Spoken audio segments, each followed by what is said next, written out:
Breaking news చూస్తున్నాం. మాజీ మంత్రి అంబటి రాంబాబుకు వర్ష షాకులు తగులుతున్నాయి. ఆయనపై మరో పీటీ వారెంట్ జారీ అయింది. గుంటూరు ప్రిన్సిపల్ సబ్ కోర్టులో సత్తెనపల్లిలో నమోదైన కేసుకు సంబంధించి పోలీసులు పీటీ వారెంట్ వేశారు. 2023లో సత్తెనపల్లిలో సంక్రాంతి లక్కీ డ్రా పేరుతో అంబటి వసూళ్లు చేశారని ఆరోపణలతో కేసు నమోదైంది.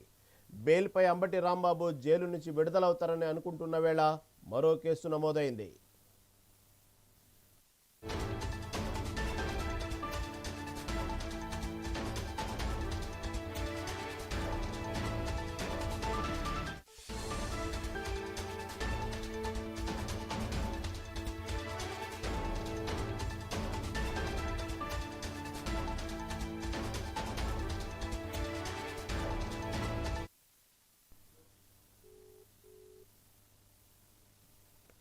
గతంలో సత్తెనపల్లి నియోజకవర్గంలో సంక్రాంతి సంబరాల పేరుతో అక్రమ వసూళ్లు చేశారని అంబటిపై కేసు నమోదైంది. అయితే ఈ కేసులో తాజాగా గుంటూరులోని కోర్టు పీటీ వారెంట్ జారీ చేసింది. ఈ నెల 18లోగా కోర్టులో హాజరుపరచాలని ఆదేశించింది.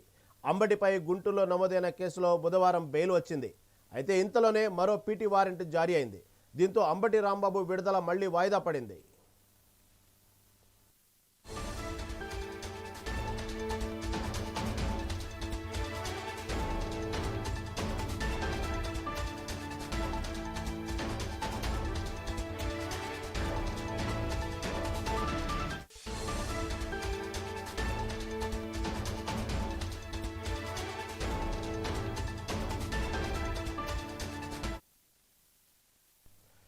మాజీ మంత్రి అంబటి రాంబాబుకు వర్ష షాకులు తొలగుతున్నాయి. ఆయనపై మరో పీటీ వారెంట్ జారీ అయింది. గుంటూరు ప్రిన్సిపల్ సబ్ కోర్టులో సత్తెనపల్లిలో నమోదైన కేసుకు సంబంధించి పోలీసులు పీటీ వారెంట్ వేశారు. దీని గురించి మరింత సమాచారం మా ఏపీ ఇన్పుట్ ఎడిటర్ నరేంద్ర అందిస్తారు. నరేంద్ర, చెప్పండి. ఈరోజు దాదాపుగా అంబటి రాంబాబు జైలు నుంచి విడుదలవుతారు అనుకున్న తరుణంలో వెంటనే మళ్ళీ ఎప్పుడో 2023 సంబంధించినటువంటి కేసులో పీటీ వారెంట్ వేశారు పోలీసులు. మళ్ళీ దాదాపుగా ఈరోజు జైలు నుంచి విడుదలయ్యే అవకాశాలు చాలా తక్కువగానే కనబడతా ఉన్నాయి ఛాన్సెస్. ఏంది దీని గురించి తాజా అప్డేట్ ఏంటి నరేంద్ర?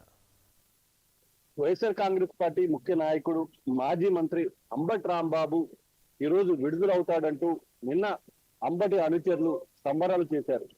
వైఎస్ఆర్ కాంగ్రెస్ పార్టీ నాయకుల్ని కూటమి ప్రభుత్వం ఇబ్బంది పెడుతుంది, అయినా వాటిని తట్టుకొని అంబటి నిలబడ్డారు. అంబటి రేపు ప్రజల్లోకి వస్తారంటూ నిన్న అంబటి అనుచరులు చేసినటువంటి సంబరాలు ఈ రోజు పూర్తిగా కూడా వాళ్ళకి నిరుత్సాహపరిచే విధంగా మారిపోయింది ఒకసారిగా. ఎందుకంటే అంబటి బయటకు వస్తాడంటూ వాళ్ళు బెయిల్ వచ్చినటువంటి సందర్భంలో సంబరాలు చేసుకుంటే వెంటనే మరొక పీటీ వారెంట్ అంబటి మీద పడింది. ఏదైతే 2023 జనవరి 16న ఒక కేసు అంబటి మీద నమోదైంది. అప్పుడు ఆయన మంత్రిగా ఉన్నారు. ఏదైతే సత్తెనపల్లి నియోజకవర్గంలో ఈ సంక్రాంతి సంబరాలకి సంబంధించి కొంత ఈ పెన్షన్ లబ్ధిదారుల నుంచి 200 రూపాయల లెక్క వసూలు చేసి ఈ సంబరాలు చేసి అందులో ఒక లక్కీ డ్రా కూడా పెట్టి ఈ లాటరీ పద్ధతిలో బహుమతులు ఇవ్వడం జరిగిందంటూ కూడా అప్పుడు పెద్ద ఎత్తున చర్చకు దారి తీసింది.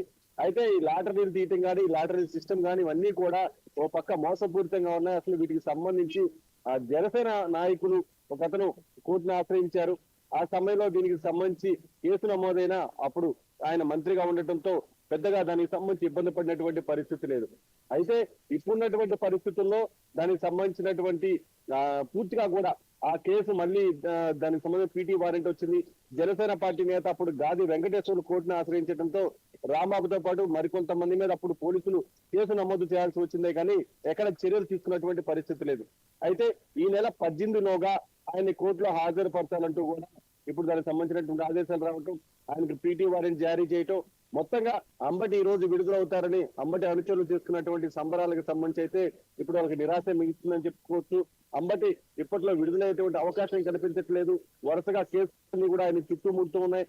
గతంలో ఏదైతే మంత్రిగా ఉన్నటువంటి సమయంలో కానీ లేకుంటే మిగతా సమయంలో కానీ ఆయన అడ్డగోలుగా మాట్లాడటం, నచ్చినట్లు వ్యవహరించడం, దురుసుగా ఇటు పోలీసులతో కానీ కార్యకర్తలతో కానీ ఇతర పార్టీల నాయకులతో కానీ వ్యవహరించినటువంటి సమస్యలన్నీ కూడా ఇప్పుడు అంబటికి విడుదలకు అడ్డంకిగా మారుతున్నాయి.